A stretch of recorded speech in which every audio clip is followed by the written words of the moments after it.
Hi, welcome back to the channel. In this video, I'm going to show you how to erase part of an image in Canva. First, create a design and choose what type of design you are going to do. From here, you can upload an image that you are going to use from your computer. Just select Uploads and Upload File. Alternatively, select Elements. From here, you can search for photos, graphics, videos, and so much more that you can use. For example, let's search for a man. Then select image and it will appear in your work area.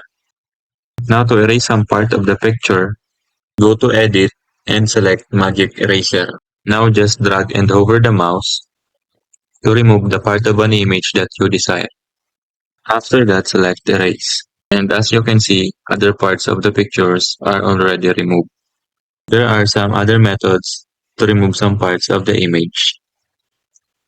All you have to do is to simply click the background remover. This only works in the pro versions of Canva. There you have it, just one simple click.